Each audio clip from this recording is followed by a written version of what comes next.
Hi students, तो आज का हमारा टॉपिक है सरफेस केमिस्ट्री के। हम कोलाइड्स के ऐसे कुछ इंपॉर्टेंट क्वेश्चंस करेंगे जो कि सीबीएसई या अदर स्टेट बोर्ड्स में बहुत बार पूछे जा चुके हैं और उनके आने की भी प्रोबेबिलिटी बहुत ज़्यादा है।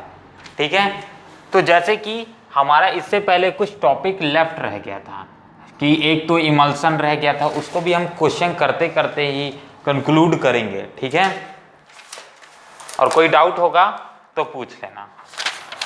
तो आज का हमारा पहला टॉपिक से क्वेश्चन उठाते हैं, 1 मार्क्स के क्वेश्चंस जो इम्पोर्टेंट हैं। ठीक है, what types of colloid is formed when liquid is dispersed in solid. जब लिक्विड डिस्पर्स्ड होता है सॉलिड पे, यानी सॉलिड क्या है हमारे पास, मीडियम है, और लिक्विड क्या है, फेज है।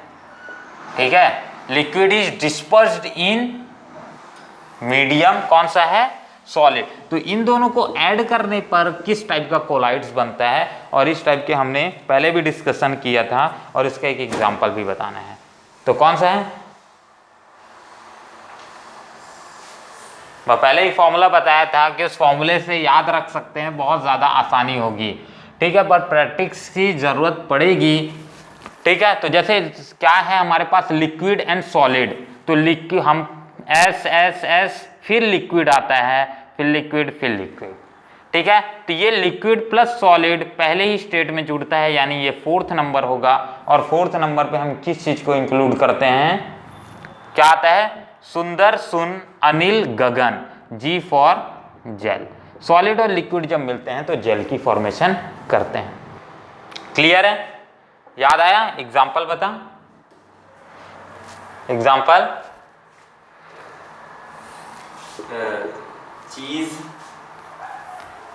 चीज आ जाएगा, जेली। तो ये बेस्ट एग्जाम्पल्स आ जाएंगे इसके लिए। ठीक है, तो अब बात करते हैं इसी तरीके के और क्वेश्चंस की।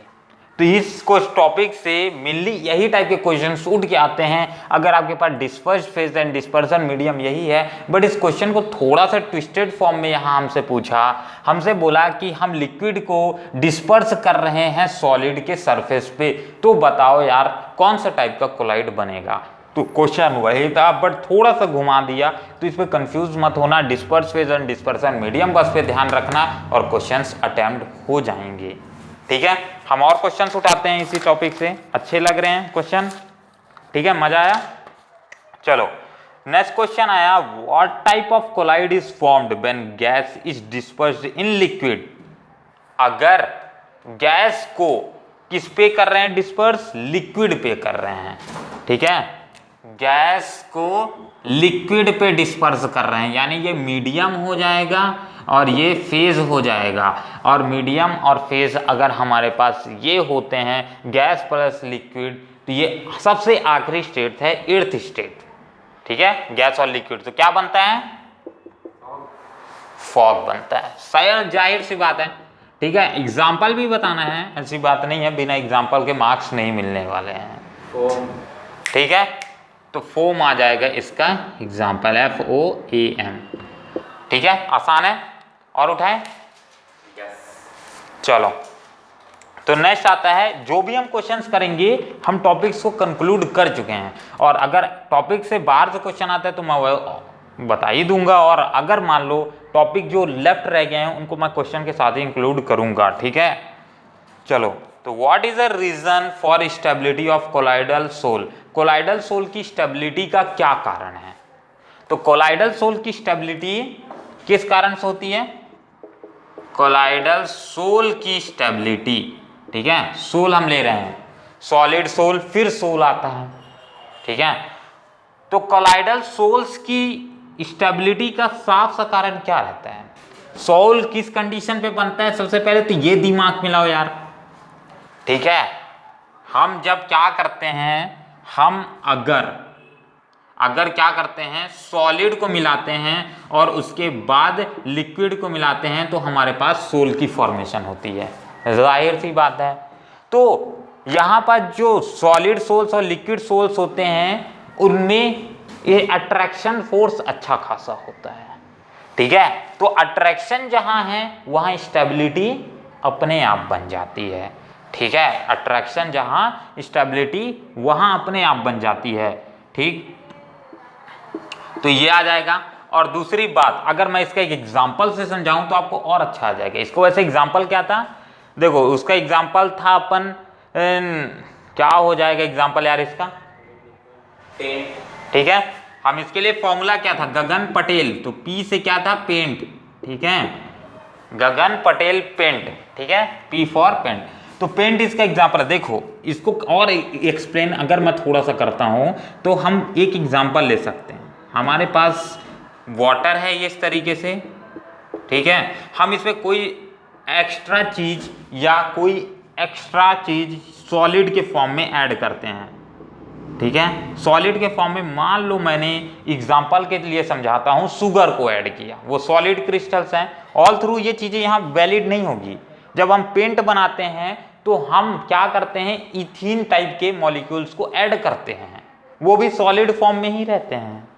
तो सॉलिड चीजें जब इसमें ऐड कर जाती है तो ये डिसॉल्व हो जाते हैं, और डिसॉल्व होने के बाद ये लिक्विड है यार, तो ये क्या बना लेंगे, अगर वाटर है तो H+ बॉन्ड बना लेंगे। H+ बॉन्ड तो वैसे भी स्ट्रॉन्ग बॉन्ड है, ठीक है। तो स्टेबिलिटी ऑटोमेटिक बढ़ जाती है। तो due to present of strong bond in between disperse phase and dispersion medium, आप एग्जाम में इसको कैसे लिखोगे, due to present of strong bond in between disperse phase and dispersion medium, it is क्या, कोलाइडल सोल इज सॉलिड, ठीक है, strong in nature, bond की बात की है, ठीक है। और उठाते हैं क्वेश्चन, व्हाट इज इमल्सन पूछा है। इमल्सन टॉपिक हम कंक्लूड नहीं किए थे, तो चलिए इसको इमल्सन को हम यहीं पास ले लेते हैं और इस टॉपिक को और ज्यादा समझते हैं।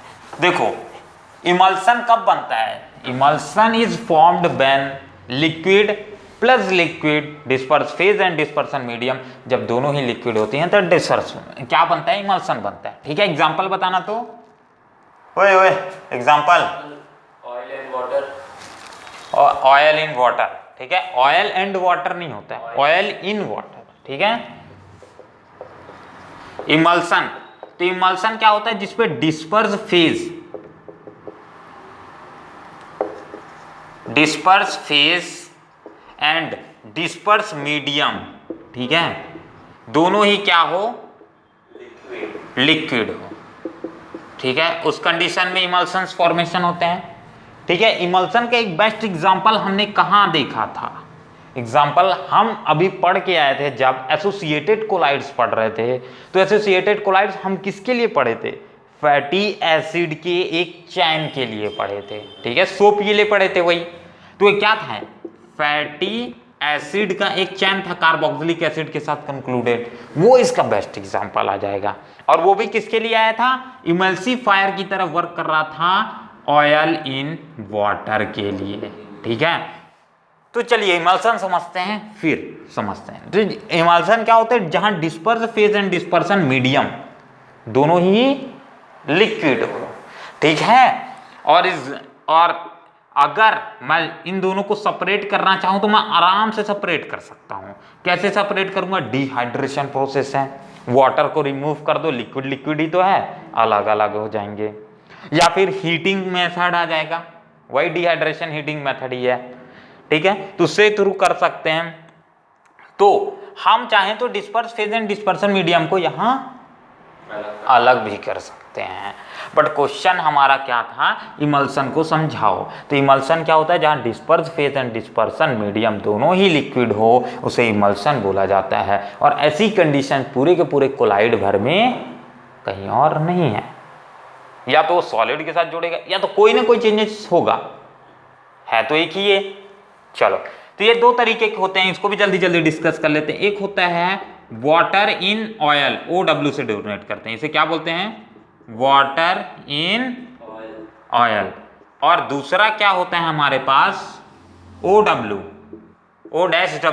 ये क्या हो जाएगा, oil in water. Common sense की बात है, ऑयल इन वाटर, ये दो चीज हो गई, क्लियर। अब समझते हैं वाटर इन ऑयल या ऑयल इन वाटर की क्या कहानी है। देखो यहां पास जो पहले लिखा होगा वो क्या होगा, डिस्पर्स फेज, और जो बाद में लिखा होगा that is the medium. Medium. ठीक है, तो जहाँ डिस्पर्स में फेज वाटर हो और डिस्पर्सन मीडियम क्या हो, Oil. ऑयल हो। ठीक है, और यहाँ पास disperse phase oil and dispersion medium Water. Water. तो इस टाइप के इमल्सन को हम वाटर इन ऑयल इमल्सन बोलते हैं, और इसे ऑयल इन वाटर इमल्सन बोलते हैं। ऑयल इन वाटर इमल्सन का बेस्ट एग्जांपल आ जाएगा, आप ये लिख सकते हो fatty acid, sodium salt of fatty acid, ये पूरा लिखना, क्योंकि या तो आप ये लिखो मेटलिक सॉल्ट, ज़्यादा बढ़िया रहेगा, मेटल्स उस पर कोई भी अटैच हो सकता है, पोटेशियम, कैल्शियम, सोडियम। ठीक है, अगर मैं सोडियम बोलता हूँ सिर्फ सोडियम के लिए इंक्लूड हो, तो आप ये लिखो metal salt of fatty acid. ठीक है, इसका बेस्ट एग्जांपल आ जाएगा। एसोसिएटेड कोलाइड्स में इसको हम आसानी से समझ के आ चुके हैं। ठीक है, और इसके लिए क्या एग्जांपल आ जाएगा, इसके लिए अगर बोलोगे तो गम आ जाएगा, कभी खुशी कभी गम, तररम पम पम, रबर आ जाएगा। ठीक है, प्रोटीन आ जाएगा। यहाँ disperse phase and dispersion medium क्या होते हैं, डिस्पर्स फेज वाटर होगा, डिस्पर्सन मीडियम ऑयल होगा। ठीक है, चलो, तो ये आ जाएंगे इससे सभी के एग्जांपल्स, फॉलोइंग एग्जांपल। हाँ, इसमें ये भी लिख सकते हो natural and synthetic soap and detergent. ठीक है, एंड डिटर्जेंट। चलो, नेचुरल और सिंथेटिक सोप और डिटर्जेंट। अब बोलोगे यार कि यहाँ सिंथेटिक सोप एंड डिटर्जेंट और metal salt of fatty acid, वो भी तो आगे जा करके सॉल्ट वही है, क्या है, ये भी तो सोप और डिटर्जेंट ही है, तो दोनों में क्यों इंक्लूड किया गया है? इंक्लूड करने का मतलब ये है, देखो इसकी इंटरेक्शन बाद में कैसी होती है, ऑयल के साथ होती है, डस्ट पार्टिकल्स के साथ होती है। हम उस कंडीशन की बात कर रहे हैं, और उस कंडीशन में हम स्पेशली इसे metal salt of fatty acid के नाम से बोलते हैं। बट अगर ये चीज को मैं क्या लूँ, डिटर्जेंट या सोप को डायरेक्टली से वाटर में ऐड करूँ, और कुछ नहीं है उसमें, ठीक है, गंदगी वंदगी नहीं है, तब उस कंडीशन में ये कैसे एक्ट करेगा, वाटर इन ऑयल की तरह। ठीक है, चलो चलो चलो, ये इमल्सन समझ आ गया, इमल्सन के एग्जांपल्स लिख लोगे और व्हाट इज इमल्सन समझा लोगे। नेक्स्ट उठाते हैं, तो ये टॉपिक भी हमारा हो गया। अब उठाते हैं, give one example each of oil in water and water in oil. 2014 all India में आया था, CBSE। ठीक है, example Oil in water, metal salt of fatty acid. हाँ देख के, Water in oil, gum. हाँ अरे इतने सारे हैं, कभी खुशी कभी गम, तारा रम पम पम पम पम पम, प्रोटीन। नेक्स्ट आता है, और कुछ क्वेश्चंस उठाते हैं। ठीक है, in reference of surface chemistry defined dialysis. ठीक है, डायलिसिस को समझाओ, किसकी रिफरेंस पे?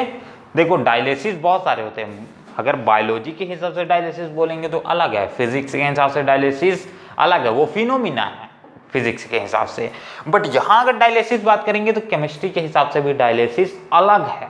देखो बायो और केमिस्ट्री वाला डायलिसिस सेम ही है एक तरीके से, बट ये सरफेस केमिस्ट्री के अकॉर्डिंग पूछ रहा है, इसलिए अलग है अब।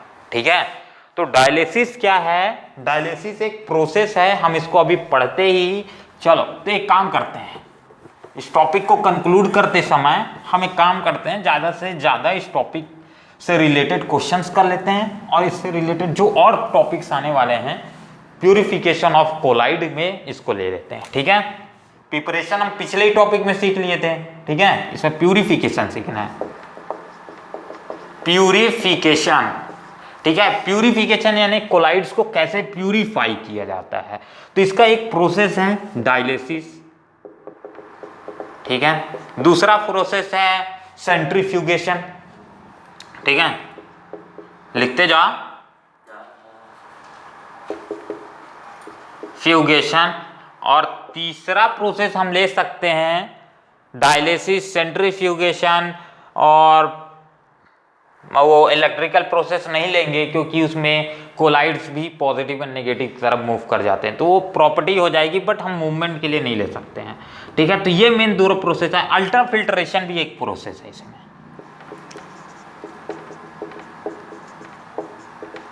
अल्ट्रा फिल्ट्रेशन, अब बात करते हैं एक करके। ठीक है, हमारा क्वेश्चन मेन इससे पूछा गया है, अभी आगे जाकर के इनसे भी पूछेगा, साथ तो बात यही है।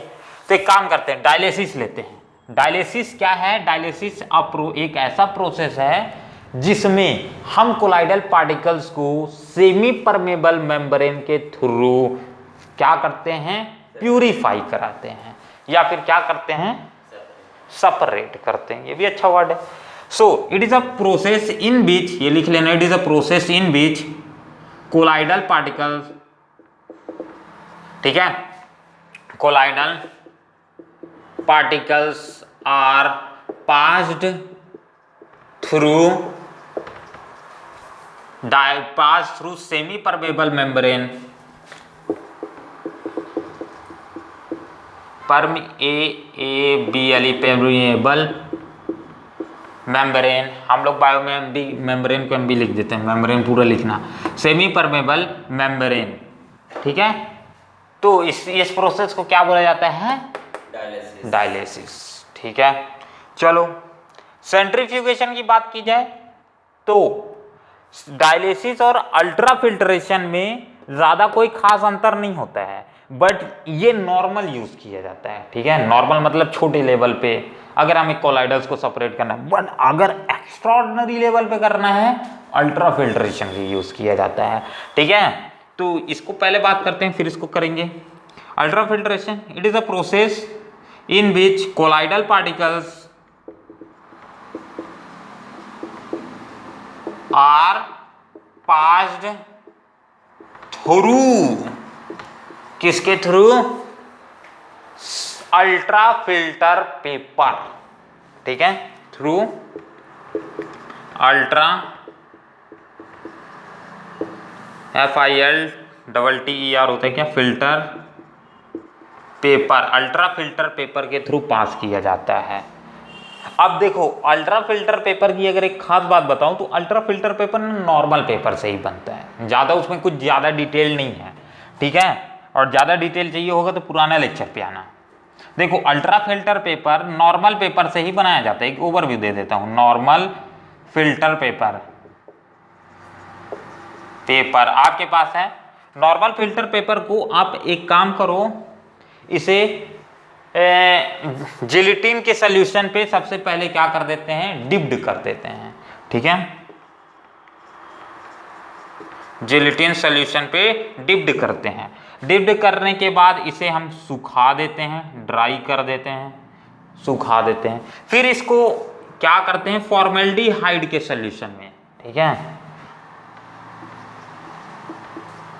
एल्डिहाइड के सॉल्यूशन में डिसॉल्व कर देते हैं। फिर इसको ड्राई कर देते हैं, और जो नाव अभी आपके पास पेपर बना है वही अल्ट्रा फिल्टर पेपर है। बस यही है प्रोसेस। तो ये क्वेश्चन में नहीं आता, ये एक्स्ट्रा इंफॉर्मेशन के लिए, बट अल्ट्रा फिल्टर पेपर का यूज करके किया जाता है। इसमें कोलाइडल पार्टिकल्स बहुत अच्छी तरीके से सेपरेट होते हैं। ठीक है, ये आ गया। चलो अब नाउ इसे में उठाते हैं, ये वाला सेंट्रीफ्यूगेशन की बात करते हैं। सेंट्रीफ्यूगेशन कोई खास प्रोसेस नहीं है, अब इसके बारे में जानते हो। देखो, सेंट्री मतलब होता है क्या? अंदर की तरफ। ठीक है, और फ्यूगेशन मतलब होता है घुमाना। ठीक है, तो सेंट्रल से जो चीजें ऐसे गोल गोल गोल गोल गोल गोल गोल गोल घुमाई जाए, सेंट्रीफ्यूगेशन कहा जाता है। ठीक है, तो इसमें क्या किया जाता है? कोलाइडल पार्टिकल्स को एकदम मिक्सर जैसे होता है ना आपके घर पे मिक्सर, उसी की तरह उसमें डाल दिया जाता है और तेजी से घुमा दिया जाता है। तो जो कोलाइडल पार्टिकल्स रहते हैं वो क्या होता है? डाउन डाउन चल देते हैं। ठीक है, और इम्प्यूरिटीज जो उसमें प्रेजेंट है वो लाइटर वेटेड की इम्प्यूरिटीज वो ऊपर में झाग के साथ आ जाती हैं। तो उसको हटाओ, नीचे का ले लो, खत्म कहानी, ये आता है सेंट्रीफ्यूगेशन मेथड। तो it is a process in which colloidals particles are separated by, किसके बाद, बाय, उसको क्या बोलते हैं, तेजी तेजी से घुमाते हैं, शेकिंग नहीं, शेकिंग नहीं, बाय नहीं, बाय क्या बोलते हैं यार, तेजी से घुमाते हैं उसको क्या बोलते हैं। चलो आप इसके इस वर्ड को, गुमशुदे वर्ड को ढूंढ करके कमेंट में बता देना यार, ठीक है। घुमाने को क्या बोलते हैं, तेजी से। इन कोलाइडल पार्टिकल से सोल्यूशन, कोलाइडल पार्टिकल सोल्यूशन लिखो यहाँ सोल्यूशन, क्योंकि अपन एक की बात नहीं कर रहे हैं, पार्टिकल है तो भैया काहे सेपरेट कर रहे हैं, कोलाइडल पार्टिकल सोल्यूशन है इसलिए सेपरेट कर रहे हैं, ठीक है। अनप्योर लिखो, ये और अच्छा हो जाएगा, अनप्योर, ठीक है, ये और ज्यादा सूट कर रहा है। Unpure colloidal particle solution are separated by fugation method. Fugation मतलब भी घुमाना होता है, तो ये भी लिख सकते हो, फ्यूगेशन मेथड या strong fugation method. Strong fugation method in which होता क्या है, impurities settle down, impurities flow down in form of, impurities come up on the surface, in form of force, come up in surface, upper surface लिखो, in upper surface, ठीक है। Upper surface पे क्या होती है, आ जाती है, और कोलाइडल्स नीचे की तरफ कर दूं, चलो अपर सरफेस और colloidals settle down, colloidal particles and colloidal particles settle down. आसान है, चलो। तो ये क्या होता है, एक ऐसा प्रोसेस होता है जिसे हम स्ट्रॉन्ग सेंट्रीफ्यूग करते हैं, यानी बहुत तेजी से घुमाते हैं, जिस प्रोसेस में कोलाइडल पार्टिकल्स जो होते हैं वो नीचे सेटल और डाउन हो जाते हैं, और इम्प्योरिटीज जो लाइटेड वेटेड की होती हैं वो अप आ जाती हैं, ठीक है। इसका अपोजिट भी हो सकता है, अगर कोलाइडल पार्टिकल्स से ज़्यादा वेटेड इम्प्यूरिटीज प्रेजेंट हो तो ये प्रोसेस उल्टा हो जाएगा, ठीक है। जो चीज़ें वेटेड रहती है वो नीचे सेटल होती हैं, और जो लाइटेड रहती है वो फॉर्म के ऊपर साथ ऊपर आ जाती हैं। तो ये आ जाएगा इसका प्यूरिफिकेशन मेथड। क्वेश्चंस भी डील कर लेते हैं इसमें। डायलिसिस पूछा था, व्हाट इज डायलिसिस, डायलिसिस क्या है, कोलाइडल पार्टिकल्स की passage through semi permeable membrane, ठीक है। और सेमी परमेबल मेम्ब्रेन क्या है, semi permeable membrane I can give it example like human cell wall, human cell wall semi permeable membrane नहीं है, animal cell, plant wall, कोई भी सेल वॉल पर नहीं है। ह्यूमन की cell membrane semi permeable membrane है, सेल वॉल नॉन लिविंग है, मेम्ब्रेन लिविंग पार्ट होता है। Cell membrane semi permeable membrane है, इसमें परमेबिलिटी रहती है कि ये सेलेक्टेड चीज़ों को ही अंदर जाने देता है, नहीं तो सेल के अंदर हर एक चीज़ अंदर ना घुस जाए, ठीक है। जो सेलेक्टेड रहेगा उसी चीज़ को सेल के अंदर, नहीं तो बाकी नहीं। जो सेलेक्टेड रहेगा वही सेल से बाहर। पसीना आते हैं तो पसीना सेलेक्टेड है, ये क्या है, सेल्स के वेस्ट मटेरियल हैं, ठीक है। सेल जब रिस्पिरेशन करता है तो हीट बनता है, और हीट प्लस कुछ अमाउंट में वाटर बनता है, और वही वाटर पसीने के रूप से बाहर आता है। तो बायो में बायो की बात करेंगे, अभी ज़्यादा घुसे हम नहीं। हो गया, चलो और क्वेश्चन उठाते हैं, अब थोड़े हार्ड उठाते हैं, टॉपिक भी क्लियर हो रहा है आई थिंक सो, ठीक है। हाँ, एक यहाँ और क्वेश्चन पूछा है, ये इंपॉर्टेंट है, कोगुलेशन के ऊपर। Out of BaCl2 and KCl which one is more effective in causing coagulation. समझ की सुन के नहीं आया तो क्या दिया है, BaCl2 एंड क्या दिया है, KCl, इन दोनों में से कोगुलेशन पावर किसकी ज्यादा होगी, ठीक है। और नेगेटिव चार्ज की पूछा, वो भी सेलेक्टेड है नेगेटिव चार्ज के लिए, सोल की और रीजन भी दो। तो अगर इन दोनों कंपाउंड्स में से नेगेटिव चार्ज के लिए किसकी कोगुलेशन पावर ज्यादा होगी। तो एक बात ध्यान रखना, नेगेटिव हो या पॉजिटिव हो, पावर से हमें मतलब है। नेगेटिव पावर हो या पॉजिटिव पावर है, पावर जिसका ज्यादा कोगुलेशन पावर ज्यादा। ठीक है, ये बात को ध्यान रखना और क्वेश्चन डील अप हो जाएंगे। तो इसको एक बार ब्रेक करो, ब्रेक करोगे तो आपको खुद ही मालूम चल जाएगा कि कौन से ज्यादा होगा कौन सा कम होगा। ठीक है, चलो तो अगर इसको ब्रेक करते हैं तो किसमें टूटेगा बताना। तो ये किसमें टूटता है? अरे साफ सी बात है, ये Cl है, ये Cl है, एक बार में एक Cl तो निकलेगा नहीं, दोनों Cl एक साथ निकलेंगे। ये Cl निकले तो Ba+2 प्लस Cl क्या आ जाएगा, -Cl, तो माइनस ही रहेगा, 2 मोल्स बल्कि के निकल रहे हैं।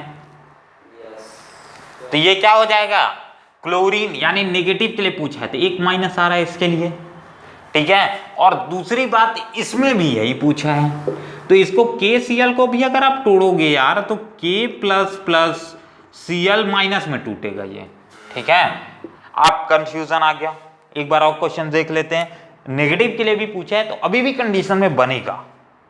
क्यों, क्योंकि मेटल दोनों में अलग हैं। फिर भी हम एक बार क्वेश्चन देख लेते हैं, Which one is a more effective in causing coagulation of a negative charge collide and give reason? Negative के लिए पूछा, जबरदस्ती हो गया। चलो तो एक काम करो, देखो यहाँ पास क्लोरीन -1 ही है, यहाँ पास भी क्लोरीन -1 ही है, बट एक बात देखो, इसके साथ जो सब्स्टिट्यूट जुड़ा है वो ज्यादा पावर का है, +2 का है, यानी इसके लिए कोगुलेशन ज्यादा।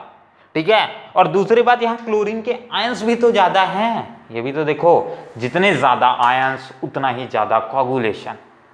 बट यहाँ हम बात करेंगे तो एक आयन इसका है, एक आयन इसका है, बट इसका एक आयन इसका है, 2 आयन इसका है, तो नेगेटिव चार्ज के हिसाब से अगर इंक्लूड करोगे तो इसका ज्यादा आएगा, क्योंकि यहाँ पास number of negative charge ion for chlorine in BaCl2 is more in comparison to KCl से। ठीक है, समझ आ गया, तो रीजन लिख लेंगे। चलो, या तो एक दूसरा भी कारण ले सकते हैं, अगर हम साइड वाइज मेटल को लेकर के कंसीडर करें तो भी हम इसी आंसर को समझा सकते हैं। ठीक है, वो बोला है कि नेगेटिव चार्ज के हिसाब से बताओ, बट आप इस आंसर को इसके हिसाब से भी, नेगेटिव चार्ज के हिसाब से ही बता रहे हो, इसको रिलेट करके, बस आंसर वही रहेगा।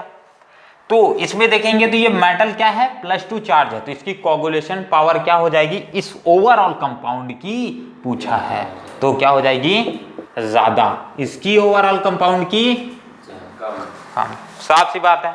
तो इस टाइप के क्वेश्चंस भी आते हैं, और ये टाइप का क्वेश्चन कब आया था, दिल्ली 2015, दिल्ली वाले क्वेश्चन गजब देते हैं। चलो नेक्स्ट आता है, विच एरिसोल क्या लिखा है, विच एरिसोल डिप्लेट्स ओजोन लेयर, ओजोन लेयर को कौन सा एरिसोल क्या करता है, डिप्लेट करता है, यानी छेदा कर देता है उसमें। ठीक है, कौन सा एरिसोल है, देखो ओजोन लेयर हमारी क्या होती है, टॉप मोस्ट O3 लेयर होती है। ठीक है, कौन से लेयर पे, स्ट्रेटोस्फेयर पे रहती है, ये O3 की बनी होती है, पूरी की पूरी लेयर। ठीक है, O3 की बनी होती है, ओजोन लेयर इसलिए बोला जाता है, O3 को ओजोन भी बोला जाता है। तो इसको डिस्ट्रॉय कौन सा एरिसोल करता है, एरिसोल कब बनता है ये देख लो, नहीं मालूम है मेरे को भी नहीं मालूम है आंसर, पर एरिसोल बनता कब है ये तो देखो। एरिसोल किस कंडीशन में बनता है, लिक्विड एंड गैस, लिक्विड, जब हम लिक्विड ऐड करते हैं और गैस ऐड करते हैं तो क्या बनता है, एरिसोल। एरिसोल एक और कंडीशन में बनता है, solid and gas, solid plus gas same बनेगा। आप देखो मेनली एरिसोल का, जो एरिसोल कौन से टाइप का एरिसोल यहाँ पूछा है, ये जो लिक्विड और गैस वाला एरिसोल है ना, यही रिस्पॉन्सिबल होता है ओजोन के लिए। ठीक है, ओजोन डिप्लीकेशन के लिए यही चीज रिस्पॉन्सिबल होती है। क्या है, इसका एग्जाम्पल देखेंगे तो क्या है, किस टाइप का एरिसोल है, लिक्विड प्लस गैस मिक्स्ड एरिसोल। ठीक है, अब इसको समझाता हूं कैसे। देखो, नॉर्मल सा ओवर पॉइंट ऑफ व्यू है इस चीज के समझने के लिए कि देखो हमारे पास जो ऊपर है ओजोन लेयर वो O3 मॉलिक्यूल्स का बना हुआ है। ठीक है, हमारे यहाँ क्या होता है, जैसे ही ग्लोबल वार्मिंग चालू होता है, ग्लोबल वार्मिंग तो 24 घंटे होता रहता है, पर दिन में ज़्यादा होता है क्योंकि सनलाइट की रेज आती हैं और टेम्परेचर अर्थ की बढ़ता है तो ग्लोबल वार्मिंग बढ़ते जाता है, क्योंकि green effect, green house gases के कारण।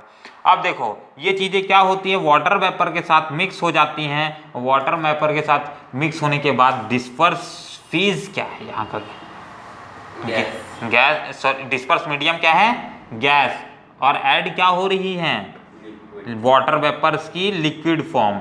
और इसके साथ क्या होता है, इस लिक्विड के साथ बहुत सारा कार्बन डाइऑक्साइड, NO2, SO2, ये सारी की सारी चीज़ें इसके साथ इंक्लूडेड होती हैं और यहाँ जा कर के इसे डिप्लीकेट करती हैं।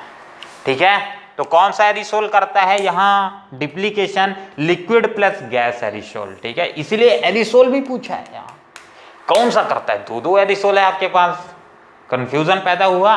वो एरिसोल अलग है, उसका एग्जाम्पल भी अगर देखते हैं तो क्या आता है, अलग है, इसके लिए एग्जाम्पल अलग है।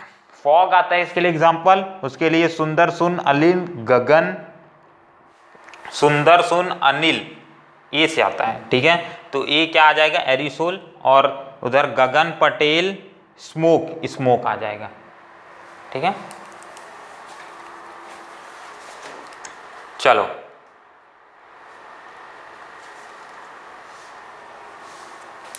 नेक्स्ट बात करते हैं।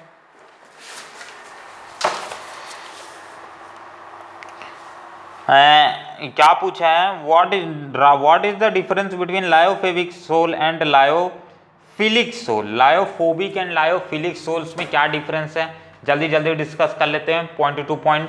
देखो लायोफिलिक कब बनता है और लायोफोबिक कोलाइड कब बनता, सोल्स या कोलाइड जो है एक ही है। ठीक है, सोल्स यानी सोल्यूशन बोल रहा है, मैं बार बार सोलाई बोल दे रहा हूँ, तो सोल्यूशन।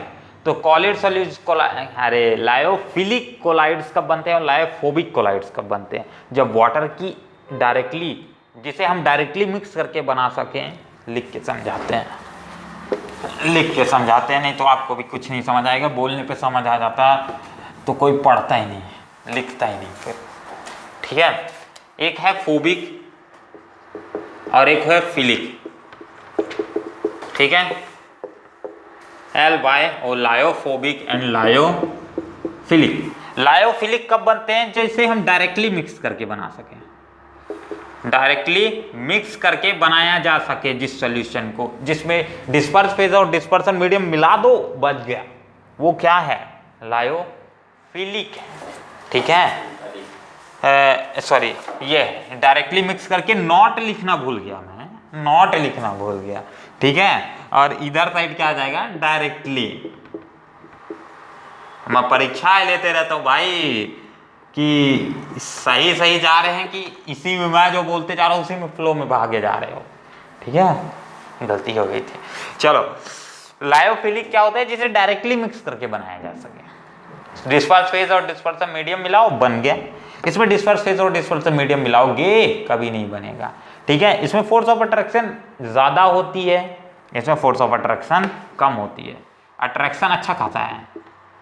ठीक है, CTION साफ साफ लिख दे, अट्रैक्शन ज़्यादा होता है, इसमें अट्रैक्शन लेस।